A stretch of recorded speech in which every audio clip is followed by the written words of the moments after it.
The following program, Live and Learn, is made possible by Aging Partners. Find out more on their website. Hello and welcome to Live and Learn.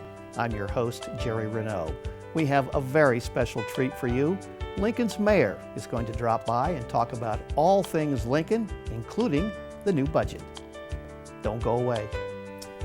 One of my co-hosts on Live and Learn has been recognized for her community involvement by receiving the Leadership Lincoln Distinguished Service Award.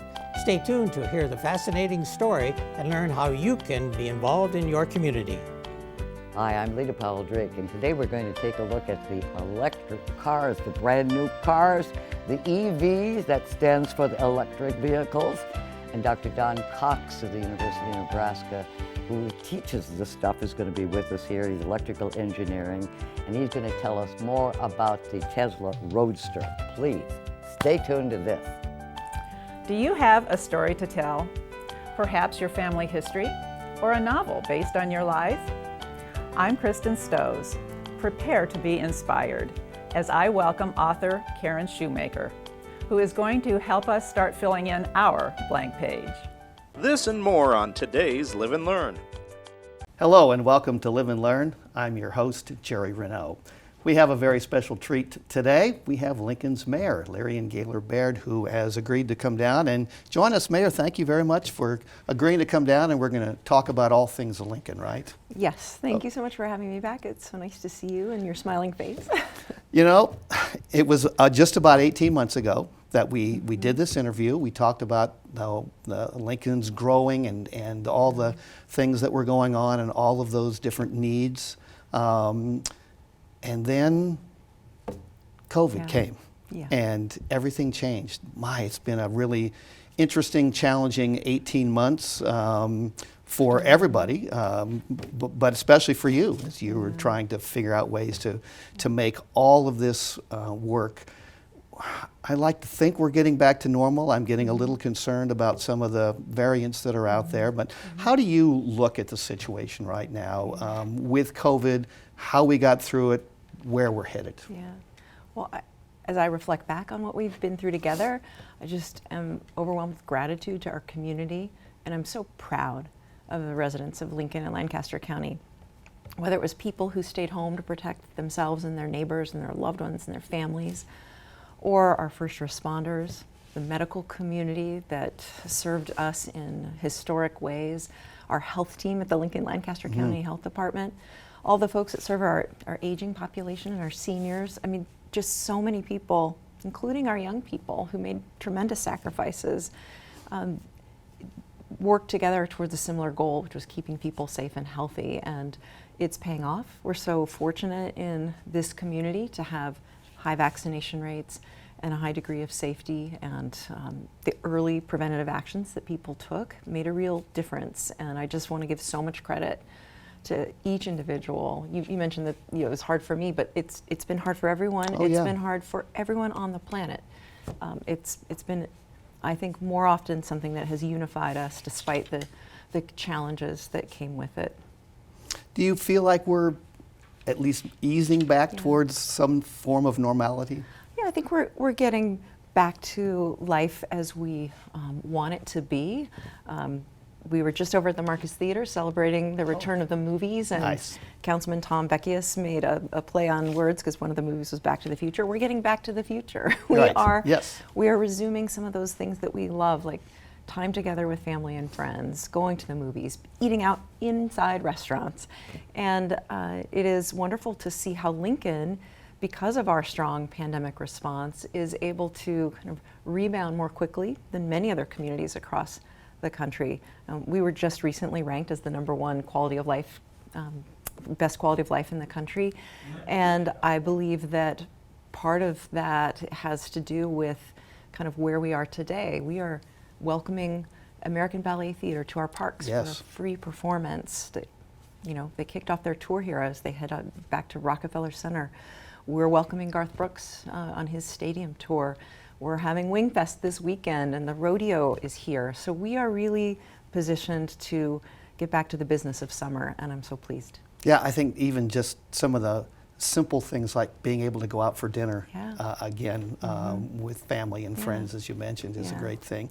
One of the things that I found sort of fascinating, and I wanted to ask you about this, and it has to do with how government works. Mm-hmm.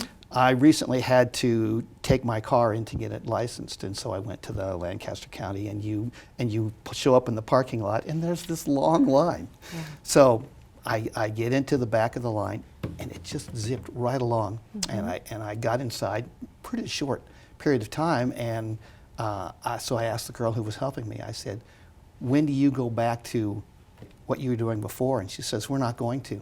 She said, "We have figured out, because of this, how we can be more efficient, and we can work better and faster, get everybody through quicker." I just thought that was a real interesting thing of how government employees had taken this situation and made life better. Yeah, it can be a real springboard. There's talk, famous folks have weighed in as the pandemic as a portal, not back to where we were, but back to a better and brighter future. We want to make sure that we are taking the lessons and continuing to improve our operations, to refine it. Huge credit to Lancaster County Treasurer Rachel Garver and her team for having that kind of an attitude. We certainly are taking that approach here at the city, and are looking to continue to serve our public in flexible and nimble ways, and make sure that we can hear from them in new ways. We've had so many public hearings where we've allowed people to access remotely. It's really, I think, enabled more people to weigh in and to make their voices heard than they otherwise could have in the past. So that's a good thing. Yeah, I just sort of wanted to toss out sort of kudos to local government, because sometimes it gets a bad rap, and but this was a real good thing and a real positive that you have employees, and you see this all the time, I'm sure, that are working hard trying to make life better for the citizens. Yeah, well, 75% of our teammates at the City of Lincoln could not stay at home, while many others were doing that to protect our community, and we're so grateful to them for that. Our police officers, our firefighters and paramedics, our health team were suiting up, coming to work, and doing their jobs to protect the health and safety of our community. And so they've made modifications to the way they do business to be even better at their jobs, and we're so proud of them for finding those innovative ways. Our water team was amazing too. I mean, those folks are responsible for a fundamental natural resource for our community, and some of them during the pandemic took shifts sleeping in trailers at our water plant in Ashland to make sure we had redundancy in staff to continue to make sure water was flowing to people's kitchen sinks. Very so cool. The dedication, the commitment, the incredible service that they provide cannot be underemphasized. I agree. Underestimated. Yep. Yeah. Okay, so you mentioned police. Why don't we talk a little bit about police? We're going to have a new police chief. I think it is Teresa Ewens. That's correct. Am I saying that correctly? That's correct. She is from San Francisco. You had, I thought, 4 extremely qualified finalists, which was wonderful.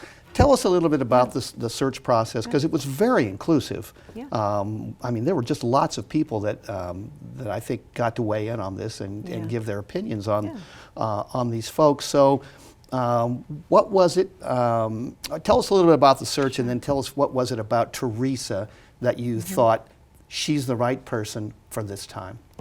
Yes, well, public safety is our #1 priority, and we know how much our community cares about maintaining the safety and quality of life here in Lincoln. And we undertook initially, before we even posted a job description, we undertook a listening tour and a public engagement process, because we know how much people care and how much they want to weigh in on what this future of policing and safety in our community looks like. So we engaged with the department at every level. We engaged with our law enforcement partners. We engaged with the public. We did stakeholder meetings. We did listening sessions. And we then compiled a report with all the findings. And when we were developing the job description, we used that input to inform what we said we needed for Lincoln in the next police chief. And we then went out with a with a personnel firm and did a search nationally. We looked near and far for candidates. And because we have a great department, because we have a great community, we did have really excellent candidates, a very competitive pool. Yeah, you really did. It was, yeah, and narrowing that down to 4 finalists wasn't an easy task, but our wonderful search committee did their job, took it seriously. And out of those amazing candidates, all of whom were absolutely qualified and excellent policing professionals, Teresa rose to the top. She really met the description of what our community wanted, and that what we heard was that they wanted someone who had an unwavering commitment to transparency and accountability, someone who cared about our department, our officers, and their well-being, someone who's committed to diversity and equity and inclusion, both in LPD but also broadly in our community, and understands the value of our community policing model that co-produces public safety with the people who live here. So she met those criteria and then had a wow factor. She is an amazing communicator. She really relates well to people, and that should serve her well as she develops the relationships she needs both with her team and with our community to advance public safety in Lincoln. Yeah, I listened to her little public forum, and first thing she said was, well, I'm not used to speaking. I don't want a podium. I just want this. Yeah. And I think she was very good at it, though, actually. Yeah. There is a lot of talk about changes in policing around the country. Where are you on that? Yeah. It seems like Lincoln is pretty solid in that regard. Right. Well, I mean, we are committed to continuous improvement and always looking for ways to do our jobs better at the city, in every department, police included. And what I think was interesting to hear from the candidates who came in and met with the department and interviewed for the role was, I think some of them were surprised to find just how advanced we are in our community policing strategies, that many of the things that departments across the country are looking to implement, we already do, which isn't to say we can't get better. We are committed to always doing better, but we're proud of the mental health response that we have developed in partnership with mental health specialists and practitioners who help us answer those calls for service when people are having a mental health crisis. Lincoln's really on the cutting edge of that work and committed to doing more. We're going to engage with some consultants to help see what we can do to improve mobile crisis response. Very good. As an example. Okay. Yeah. Let's talk about the budget. That's sort of one of the key things that you have to deal with, you and the city council, and trying to come up with ways of the best ways that we're going to spend our money and what our needs are and all of those things. I've picked a few out that I think are just kind of fun. First one is public safety and health. We're sort of into that mode. Where do you envision that? That's a pretty big piece of the budget. It is. It's the majority of our resources go to public safety, and when you add in our health team's expenses, it's the vast majority of our dollars in the tax-funded budget support the work of our emergency responders, first responders. And that's important because it's fundamental to people's quality of life and ability to pursue, their developing a wonderful, future for their families.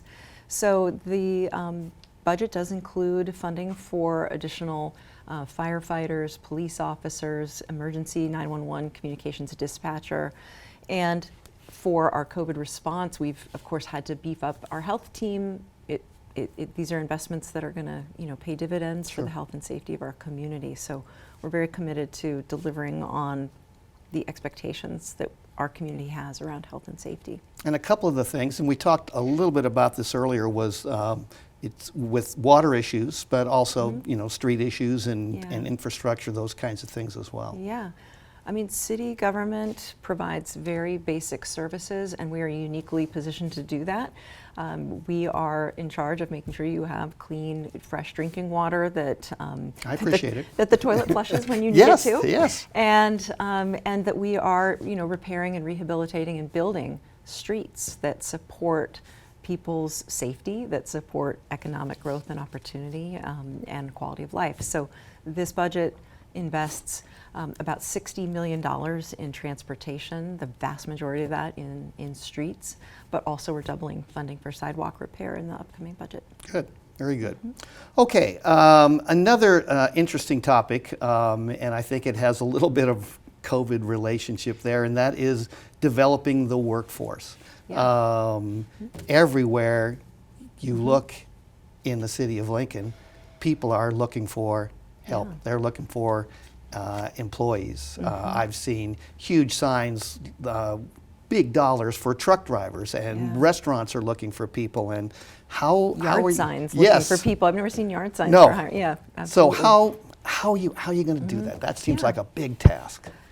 Workforce was a priority before the pandemic, and it's got even more urgency as we emerge from the past 18 months. And so it is a high priority for my administration. We deliver on that priority in a number of ways. We are one half of the Lincoln Partnership for Economic Development. We work closely with the Lincoln Chamber of Commerce to support business recruitment and retention, to create more job opportunities, to support our entrepreneurial ecosystem and help people grow and start their businesses, and to try to compete for workforce talent. So that's one of the major ways that we support workforce. And also at the city, we are the implementer of federal funds for the Workforce Innovation and Opportunity Act, or WIOA program. And that really works to try and help connect dislocated workers or folks who are unemployed with employment opportunities. And so that work is getting special attention in the budget. We're going to create a program called Ticket to Work to help the people who are have disabilities connect to work opportunities. We have a business services representative that tries to help connect employers and employees. This is a #1 issue for our business community. We hear it with every business person, large business, small business, with whom we speak. So we understand that this is a profound responsibility and task for the months ahead. Yeah, and one of the things I do want to talk about is the equity and inclusion part of the budget. But the last time you were here, we talked about the growth of Lincoln, which I find almost frightening in some fashion. It makes it even more imperative that you're going to have places for these people to be able to work and make a living. Yes, we want to compete for the best talent, whether it's homegrown or recruited from far away. So of course we focus on quality of life and making sure that we're creating a community where everyone has economic opportunity, where all our residents have a sense of belonging, and everyone can feel financially secure and go to bed at night knowing they can take care of their families. So when it comes to equity and inclusion, we are continuing our work of the One Lincoln initiative, which is focused on these values. And we are looking at creating more affordable housing as one aspect of the One Lincoln program, where we have set a goal of creating 5,000 new or rehabilitated dwelling units by the year 2030. And that's to help make sure that everyone has some of their basic needs met. And we work with the private sector to accomplish those goals and our nonprofit partners. We are actually right now in this moment of the receiving federal assistance in the wake of COVID, actually delivering a number of resources to folks who are having trouble paying for their rent or their utilities. Yes, we've paid out about $5 million so far, helped 3,000 different families. And so we want to make sure that everyone keeps, that solid foundation of a house, a safe place to live, so that they can continue to pursue economic opportunity and take care of their families. And then we're also looking to hire a diversity, equity, and inclusion administrator here at the City of Lincoln. This is part of being a modern workforce, part of being a modern employer and organization, and that's really focused on making sure that we can meet the diverse needs of our community and also be a great employer, a place where everyone feels like they are respected, that they have an ability to thrive, and that we are diversifying our boards and commissions and our workforce as we have the opportunities to do that. And that kind of leads me into my last question I wanted to get to before we run out of time. You want to create a more vibrant economy in the city of Lincoln. It seems pretty vibrant right now. How are you going to make it more vibrant? Yeah, we're going to continue to get up every day with a focus on that work. I mean, this is, I think, part of what makes Lincoln so special is that people feel like this is the best place to call home, the best place to raise a family. Again, we're the quality of life capital of the country. Isn't that fabulous? Want to underline that. Cool. But that doesn't happen by accident. It's so many people in our community who are focused on making sure that it is a safe place to live, that our education system is strong, that kids have the opportunity to pursue their dreams, that people have the opportunity to pursue their passions and to keep a roof over their heads and to take care of their families' needs. So the city government will continue to partner with the private sector to realize those goals and continue to be just an incredibly special place to live, work, and play. And we all hope you accomplish all of those great tasks. Yeah. Thank you so much for being here. We really appreciate it. We're out of time. I wish we had more. Come back and see us again sometime. Would love to. Thank you, Jerry. Thank you. And thanks to all of you for tuning in today. I'm your host, Jerry Renaud. And remember, it's never too late to live and learn. Hi, I'm Randy Jones with Aging Partners. Did you know that Lincoln expects a 75% increase in the number of seniors living in our community over the next 15 years? Aging Partners is a community service that provides fitness programs to help keep older adults strong and healthy. This year, Lincoln Cares donations are providing funds for new fitness equipment. You can help make this happen.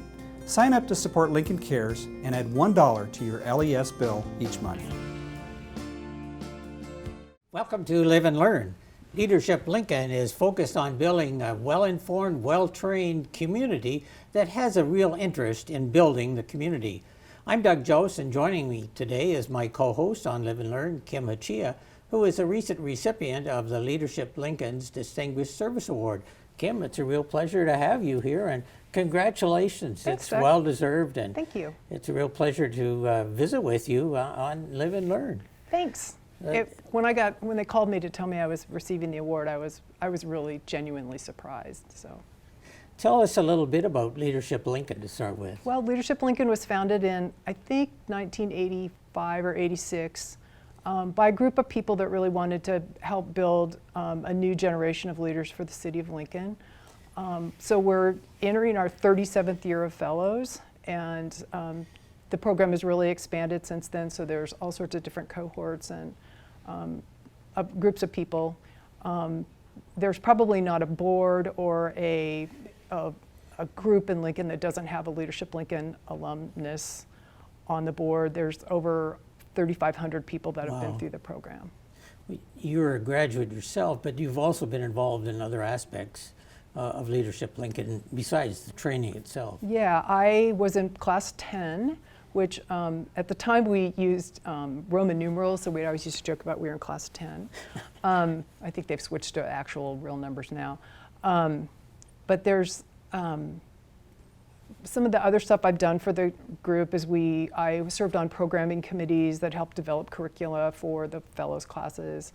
I, with a couple of very dear friends, Mike Zeleny and Marsha White, helped present a lot of programs, helped develop programs. Then later Marsha and I co-chaired the Hot Topics Committee, which it's been going for, 10 or 15 years now, and we have luncheon meetings and discuss hot topics of the day, which can be anything from emerald ash borers to police presence in schools, to school violence, to the importance of childcare for working parents. During COVID, we switched all over to Zoom, but I think we're going back to the whole live deal. So it's pretty fun, and so we've enjoyed doing that. Now, before we get into your other involvement in the community, you did have a career at UNL, and give us a little glimpse of that. I worked at the university for over 25 years in public relations, mostly working in university communication. We had various names during that time. A lot of the work I did was helping support the chancellor, but the university-wide, I helped edit our internal communications. After I retired, I was principal content provider for Dear Old Nebraska U, which is the N150 celebratory book that you and I chatted about a couple of years ago. That's right. And so now I'm still doing a lot of volunteer work at the university. I work with Platte Basin Time Lapse, and I help teach a class at the university with the time lapse team. And so it's like I can't get away from UNL. I enjoy UNL. It was and I'm also president of the Maritime Association group, Maritime Retirees Association, which was fun. UNL, the university provided an environment in which someone like me could thrive, and I really enjoyed it. And so I enjoy kind of giving back, which is why Leadership Lincoln is that same way. I felt like I was extended this incredible privilege to learn about my community, and so I have kind of a responsibility to pay that back, pay that forward, and you know, there's that saying about lift as you climb, and I think that's important. So let's talk a little bit about that other community involvement and what you have been involved with, because there are a number of organizations that you've contributed to.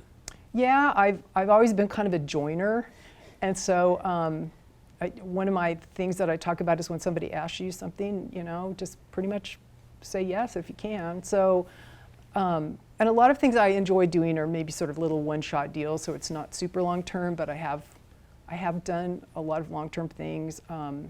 So like in a couple of weeks, I'm going to help a friend who is the race director for the long swims, the open water swims for Cornhusker State Games. So Marsha White and I again are going to go out and you know, help check in people and just make sure that activity goes well. It's kind of a dip-in thing, but it's, you know, something fun. I was real involved with Uptown Towners for a long time. So Uptown Towners is that was kind of a parallel organization at the time to Leadership Lincoln in terms of helping to, we produced basically street concerts and try to help people get engaged with the city, and so met a lot of my long-term friends through Uptown Towners and still have continued those relationships even though that organization doesn't exist anymore. Give us an example or two of something that you found real gratifying that involved in these activities. One of the things that we did in Uptown Towners was Uptown Towners produced the Star City Holiday Parade. Oh, sure, okay. And you know, parade has been not a thing now for, I don't know, maybe 10 years. I'm not sure when it went away. But every year around the 1st of December, when the parade would have happened, I'll see comments on Facebook of people saying, oh, I really miss the parade. And it makes me feel good to think that something that we produced for 25 years, people remember and they regret that it's no longer there. And so that, and that was such a group activity. I like the whole group activity aspects of it. And we really worked as a team and lifted each other up and kind of learned new skills. Part of Uptown Towners, I learned how to order porta potties, and that the city has rules those about. Are necessary. Yes, but the city has rules about if you're expecting X number of people, you have to have Y number of porta potties for these people. And so, you know, who knew? But now I know. Right. And Uptown Towners helped start this thing called the E Team, which I'm not sure what the E stands for, but it's a group that works. It's a city group, and you go before the E Team to tell them what you're going to be doing, and they say you need to have this many barricades and you need to have this many porta potties, and they just make sure everything goes together well.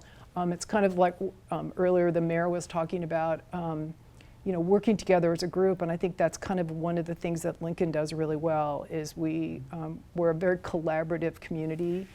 We tend to maybe talk an idea to death before we actually implement it, but that everybody feels like they have a say in what's happening. And not to say that everybody does, but you know, we really try to engage as many people as possible.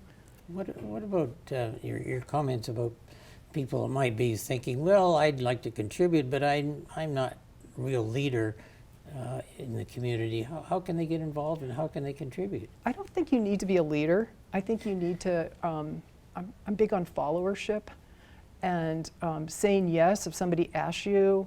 And we're all parts of organizations that need help. So maybe your church says, hey, we need somebody to come shovel the snow for this elderly person.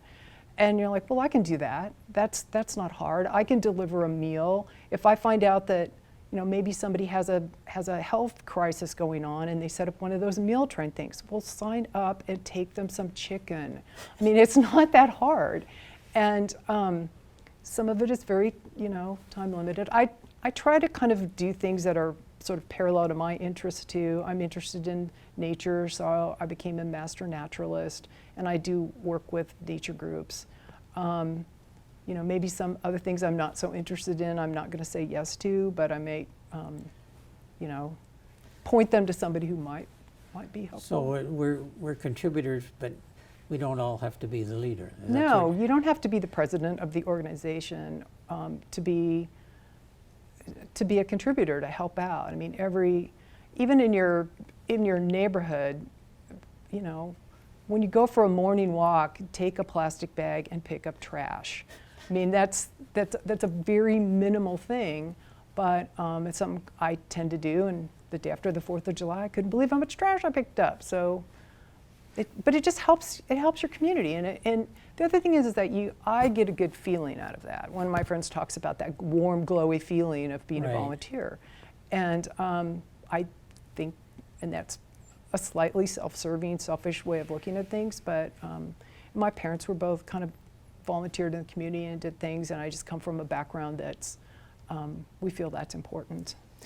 How can people learn a little bit more what the opportunities are with Leadership Lincoln?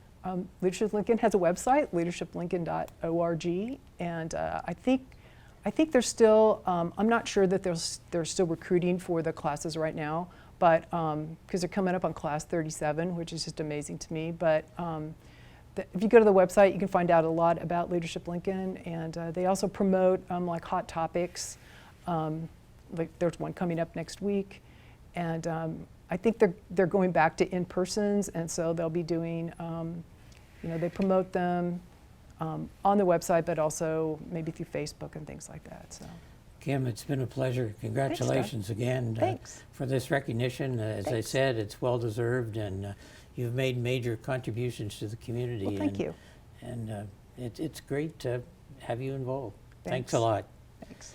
And remember, it's never too late to live and learn how you can contribute to your community. Vulnerable and senior adults might be living in silent fear of elder abuse and financial exploitation. We can do something about it. The Nebraska DHHS recommends that communities maintain and improve resources such as public transportation and senior centers to prevent social isolation. Engage professionals in various disciplines to find solutions to end elder abuse. Every year, June 15 is observed as World Elder Abuse Awareness Day, an opportunity to ensure justice for all. Hi, I'm Lita Powell Drake, and today we're going to be talking about something brand new, the electric cars, the EVs, and they come in all body styles and makes. And with us today is Professor Don Cox, the Professor of Engineering at the University of Nebraska, and he owns 4 cars, the fancy cars. He fell in love with the Tesla Roadster, wasn't it? Now, how did you and why did you get interested in electric cars? Well, our son had a General Motors EV1, which was an early electric car around the year 2000. Mm-hmm. We lived in California at the time. Our son loaned the car to my wife and I. My wife drove the car. She drove it on the freeways to work. I drove it, and we really liked that car. When the lease ran out, General Motors took the cars away from the people that had them, took them out in the desert and crushed them. Oh! If you want to see the story about that, there's a documentary, Who Killed the Electric Car? After that, we looked for electric cars, and there were 4 or 5 different companies that said they were going to make electric cars, and we weren't sure about any of them. Our son found out about this new startup company. It was called Tesla Motors, and he got my wife and I, and he and his wife, access to an opening that Tesla Motors had in Santa Monica, California. My son, his wife, and I went to this, and Tesla had 2 Roadsters there, prototypes that took us for rides. And we thought these were really neat cars. We didn't really want a Roadster, but that was the only thing that was available. And eventually, after talking about it, my wife told my son and I we ought to put our money down and get that car. We ordered that car, and we still have it in our garage. Well, what's the advantage of owning an electric car? Well, there's several advantages. My wife would tell you the biggest advantage is convenience. You just charge the car at home, and you You plug it in at night, and in the morning it's full, and you don't have to go to the gas station.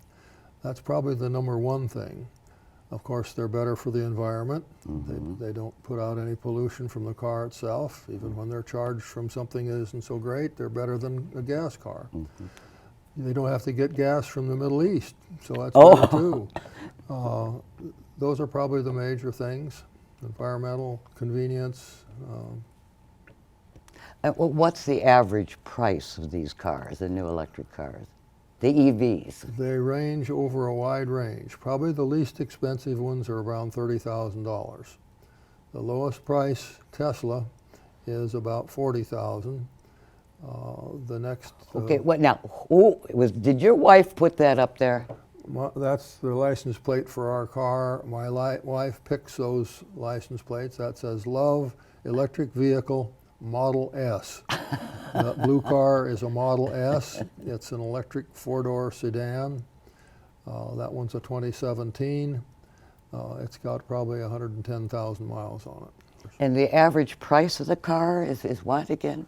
I won't say an average because the average can be anything. The cheapest cars are probably the Nissan Leafs, around $30,000. Batteries are expensive, so electric cars are still a little more expensive than gas cars.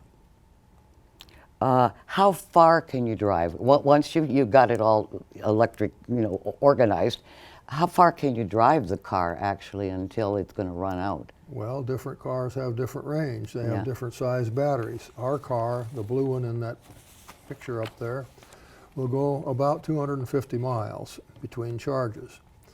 That car doesn't need to be charged as often as I have to get out and walk. It is a beautiful car, though. It really is. It will go about 250 miles at maybe 65, 70 mile an hour. And you say there are 70 charging stations in Lincoln, Nebraska? There are. Oh, and isn't that a pretty car? What kind of a car is that? That is a Tesla Model 3, I believe. It could be a Model Y. I can't tell the difference. It's probably a Model 3. That's a Tesla. That's one of the newer models, and that's also all electric. Oh, okay. So, but the charging stations, 70 of them? 70 of them? Well, there are 70 places to plug in. There's a charging station up there that has 2 cords on it. You could charge 2 cars at a time at that charger. Some places, some locations have more than one of those places to plug in. It's like having more than one gas pump at a gas station. There are about 26 different locations in Lincoln that have car chargers. Some of them have, like that one, there are 8 chargers at that location. That's at Hy-Vee on North 27th Street in Lincoln. That's a very fast charger. That'll charge a Tesla car like the one in the picture, half full in 20 minutes and about 80% full in 50 minutes or so. Those are good for use on the highway. You come off the interstate, you plug into there, you go to the bathroom, you get a cup of coffee, and you're ready to go. And you teach classes at the university on the electric car, because this is the thing of the future. I started teaching at the university when my wife and I moved here in 2012. I've taught a class on electric vehicles every year, except I didn't teach it this spring because of COVID. Yeah, COVID has affected all of us in every way. Okay, now, I understand that our buses in Lincoln are now electric. I was fascinated by that. My understanding is there are 10 electric buses in Lincoln. I've seen several of them on the streets. You can tell what they are because they don't have an exhaust pipe, and they also have a little painted cord on the side of the bus with a plug on the end of it. So you have to kind of look carefully, but you can see them. They're on the street all the time. And General Motors has said now that that's the only kind of car that they're going to produce in the future. What's going to happen to all of our old cars? Well, what happens to our old cars today? They get taken out and crushed and ground up and melted and recycled, and other materials taken and recycled too. It'll take a while. It'll be, if they stop making gas cars today, it would be 10 or 20 years before all the cars are gone. Right. Well, the fascinating thing is I was able to go over to his house and see his 4 Teslas. Now, why on earth would you have 4 cars? I can try to answer most any question you ask me, but I don't have a good answer for that one. We have 2 of the little Roadsters and 2 of the Model S 4-door sedans. There's the Roadster there. Isn't that beautiful? That's actually the 60th car that Tesla delivered to customers. We were in California when we got that car. It's also new, and I think about my old Cadillac that I've got, you know, how long it's going to last or how long I'm going to last, and see what happens. But this is the car of the future, isn't it? It very definitely is. Yeah. Anything else you want to let people know about it? Well, people sometimes think it's difficult to drive these cars a long distance.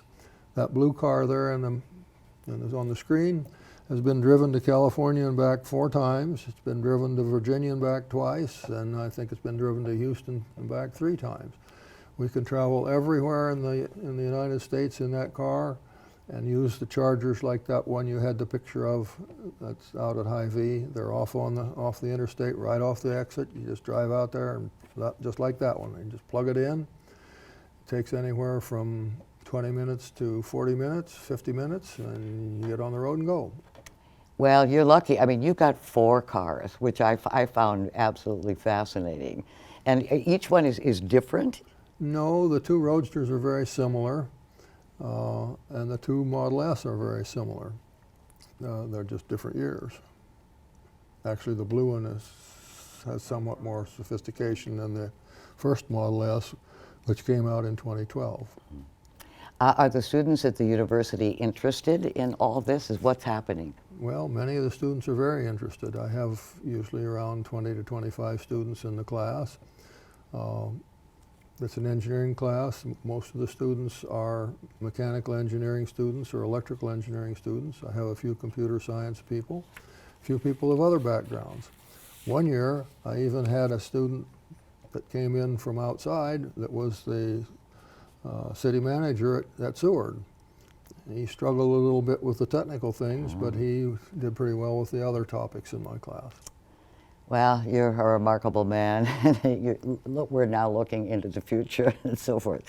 So our guest has been Professor Don Cox, University Electrical Engineering. Maybe I should take some of those classes so that I would know what's coming up. Well, you'd be welcome to take my electric car class. Oh, okay. We do some history in it. We do some electropolitics in it. And well, we do some technology. And it's so quiet. It's so quiet. It's very quiet. Thank you very much, Don Cox. And remember, it's never too late to live and learn more about the electric vehicle. Hi, I'm Randy Jones with Aging Partners. Did you know that Lincoln expects a 75% increase in the number of seniors living in our community over the next 15 years? Aging Partners is a community service that provides fitness programs to help keep older adults strong and healthy.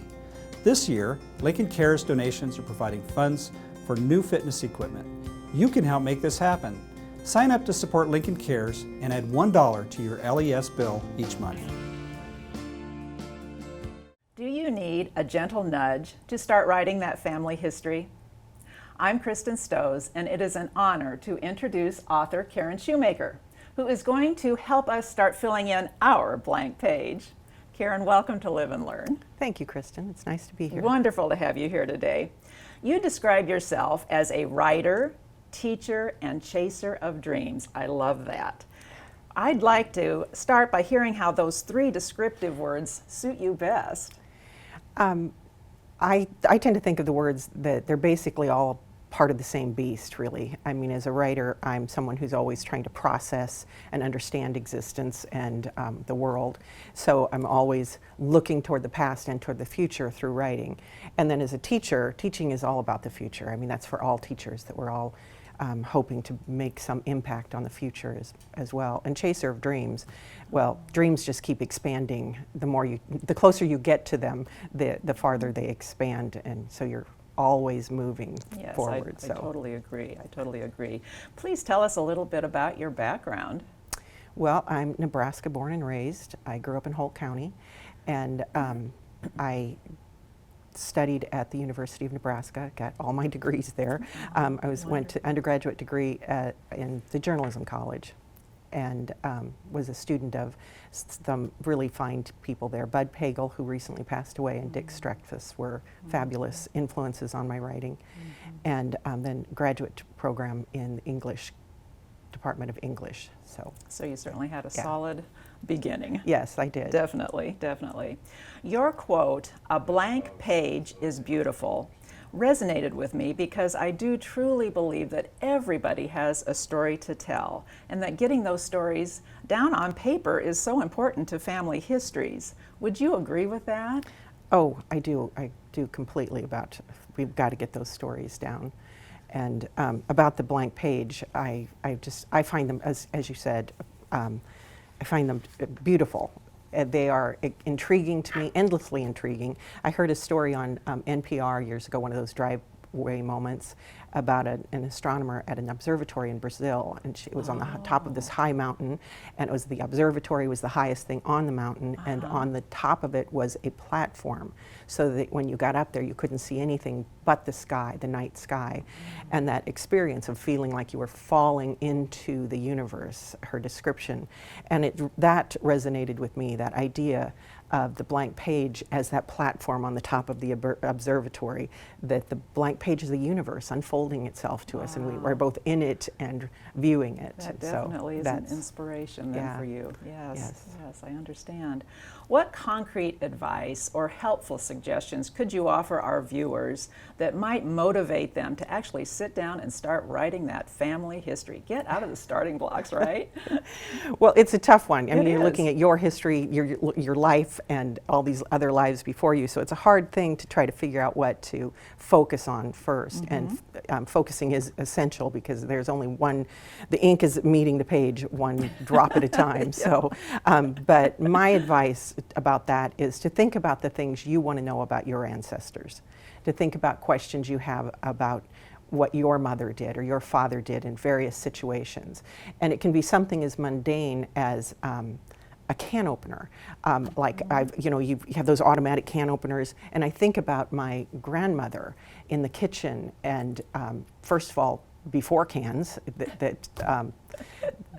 how she canned food and the like. So I think about just the act of cooking and what tools they were used. My mother learned to cook on a cob stove, and then went on to electric, so that transition. And we think of those as really boring details when we're writing about our life. I mean, who would care what kind of can opener I use? Well, think about your interest in your ancestors and start making a kind of list of what those questions are. And once you start answering them, you find a way to move into the wider story. You start with something small and move into it. And this can be true. It's not just of women in cooking, it's of the same thing drove much of my writing about my father and what he did in World War II and kind of things. So,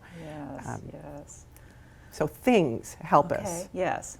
So really whatever inspires you the most, if it's a photograph, perhaps music from the period you're trying to remember, doesn't that just flood your mind with memories many times? It does. I often, when I was writing the novel The Meaning of Names, which took place in 1918, I played music from liturgical music because my grandparents were very religious, and so I would play the High Mass and the various music of the church, and would just sort of put yourself in the mind of that. Well, I'd like to go ahead and talk a little bit more about The Meaning of Names. That's a work of fiction, so you really utilized your background and your formative childhood years, and that would be another avenue for someone to write about their own life, but fictionalize it. Right. The novel started with the core story. Even if you haven't read this, I don't think it ruins the novel, but it's this core story is the story of the baby that's born at the end of the novel. And that's the story of my mother's birth. And that story is a true story. It is what we were related to us as we were growing up, how my mother was born, the trauma around it of being born to a flu-stricken mother. So I wanted to tell that story because to us it was a miracle story. But when I started to try to write it, I couldn't just tell the story without and get the wonder into it unless I put it into a context for people who didn't know my mother. And so from writing about my family's flu story and birth story, I went into the story of the flu pandemic. and studied about that. And once you're studying the flu pandemic, you can't avoid World War I. And then from World War I, the effect of the war, daily life on people in Nebraska. So it just kept unfolding. It's like those dreams. You dive in, you can't stop. So I did at one point have to put a note on my computer, research is not writing, so that I could write. I do think it's interesting to bring historical perspective to your different times of life when you're writing about your own life. Yes. Yeah, it helps set the stage, so to speak. An ever-evolving idea of yours then was to create a nonprofit organization to inspire people to create a better world through writing and storytelling. Why did you see this as such an unmet need? One of it, a selfish need. I wanted it. I wanted this place in Lincoln, a place where writers could meet. But when I realized it wasn't just me needing it or wanting it, was when I was traveling around with The Meaning of Names. I traveled around Nebraska because it was one book, one Nebraska. And so I traveled around a lot of different groups, library groups and community groups, et cetera. And really the number one question, beyond questions about the novel itself, people wanted to know about the history and all of that, but the number one question I would get was other people who are trying to write their stories, and they wanted to know, how do I even meet other writers? Where do I get help? Yes. And so over and over again, people were asking, how do I find that community? So, I mean, we're all out there. There's so many of us, but we just can't find each other easily unless you know somebody. And even with the 5 degrees of separation working, it's not going to work very well. There you so go. That's well, what and it was. now this is actually becoming a reality for you with the opening of the Community Writing Center. This is something brand new to Lincoln. Talk about that just a minute. Oh, I'm really, truly excited about that, and I'll try to keep it just a minute because I do tend to wax on about it. But we, our group purchased a building on 1600 North Cotner, and it's an old bank building, which was an old house back in the early days. And we've started this center where we will have workshops, and it'll be a gathering place for writers, places for us to have readings and events, et cetera. So it's just going to be a gathering place for writers. And so we started this project online. So we have an online presence. We do classes online, and we do we will be doing classes in person. All things going well, I hope. We will do things in classes or in person Yes, soon, I hope all things will go well, definitely. Well, it's such a supportive community of writers. It is. It's been fun once we came out with the community so that they knew what we were doing. The response has been overwhelming. So what kinds of things might you be offering to support the writers that come there? Well, one of the core things will be workshops where we will, and they're small. I think of us as sort of a boutique agency. No more than 12 people in a classroom, so you're getting one-on-one with a writer. We hire writers who teach, and our choices about who we call and ask has been, up to this point, people who wanted to do something. They wanted to do something in a community instead of in academia. This is our focus, is to help people who don't want an academic degree. It's kind of our niche. People who want the education but don't want the degree. They just want to write. So there's a lot of writers out there who want to share that, how they're doing it.